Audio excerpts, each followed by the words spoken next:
rejoice. Let's rejoice. Messiah's come. Messiah's come. And he brought love. And he brought love. And he put laughter in my soul.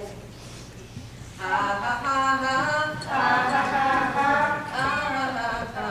Ha ha ha ha. Ha ha ha ha. Ha ha ha ha.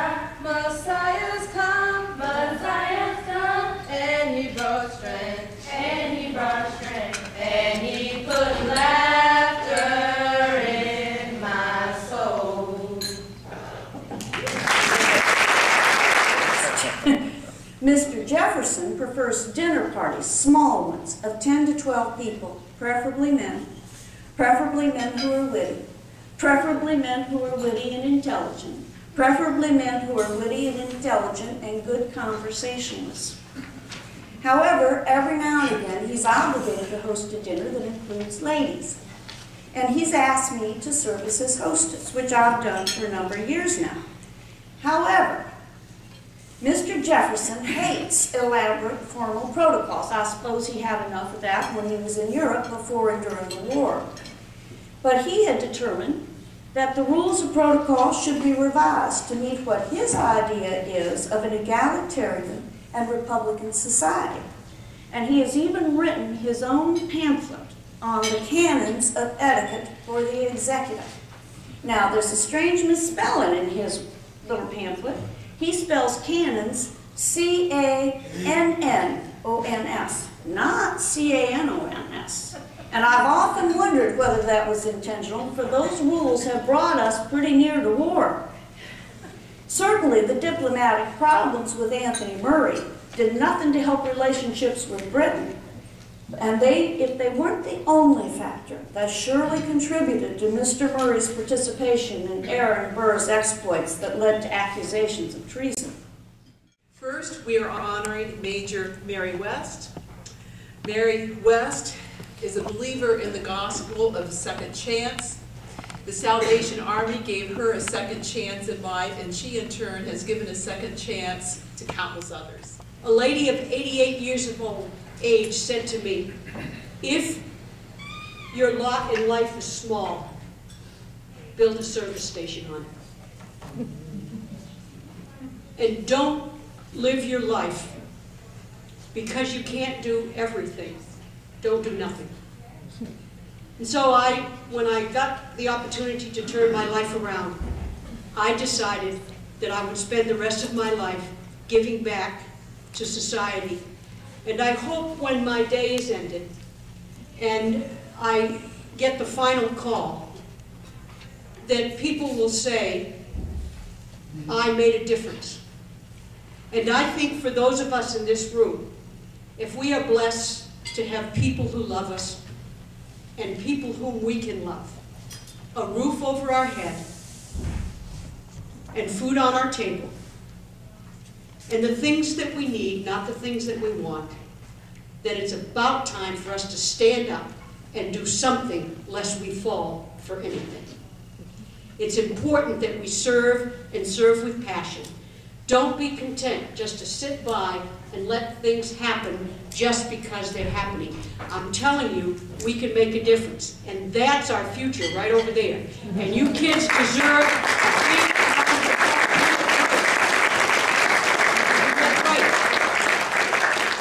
thank you, and it's an honor to be here with you tonight. Oh, Mary. Well, we both have the same name. How can we be anything with it?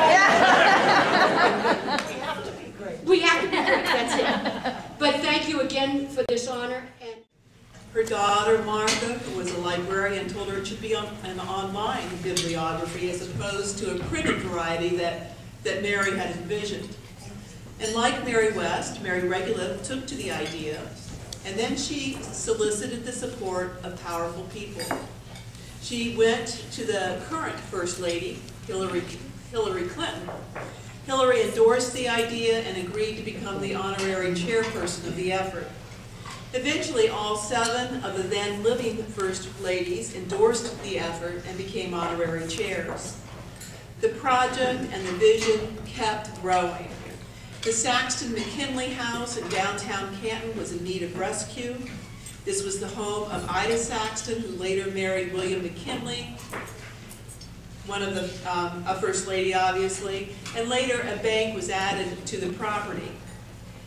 The original vision of an online bibliography became a library, and the library became a museum and a national historical site. The National First Ladies Library is a gift to us from our very own Mary Regula, a distinguished woman of grace and service to others. She really brought a new democracy to us, to a new social equality level. She convinced Congress, for example, that the White House was too small. And if she was going to reach out to people, she'd have to get money to build more rooms. And they did. They built 3 grand reception rooms in the White House. She became the Queen of Hearts and even dressed as the Queen of Hearts at one party.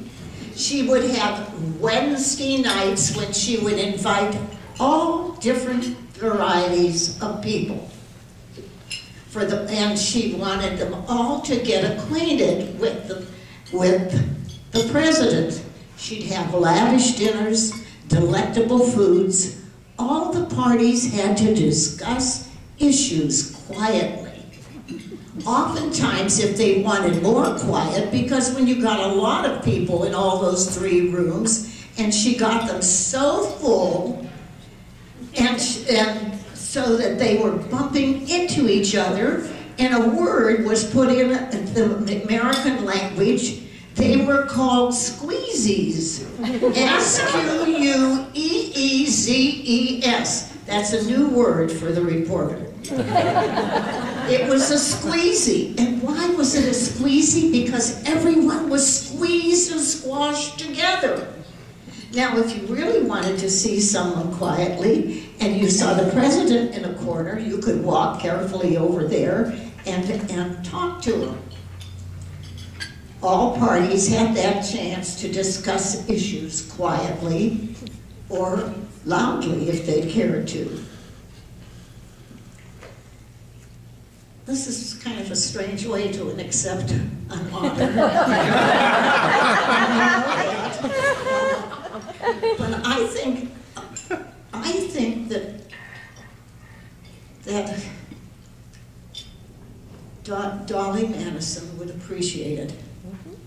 Not too long ago, by the way, Dolley also brought in the Easter egg roll at the White House. They had never had that before. She got into a lot of the things. She never invited just very special people that had to have cards. She invited everyone in. There was no snobbery. There was no pretension there.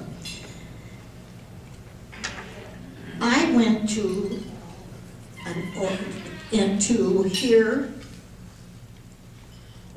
3 organizations and universities. One was the Bliss Institute of Applied Politics at the University of Akron, sent a number of people. The other one was the Levin College of Urban Affairs at the Cleveland State University. And then there was Ralph and Mary Regula Center for Public Service and Civil Engagement at the University of Mount Union. And you know what they were all talking about? And it made me smile when I read the newspaper, because they're going to try to bring civility back in politics.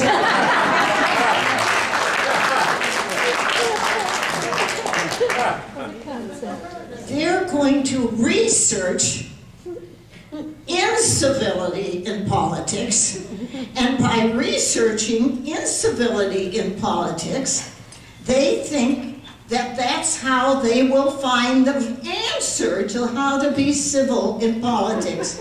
When, Dolley, you and I both know the only way they can get civil in politics is they finally get them all together in the White House or in a room and get them into a squeezy.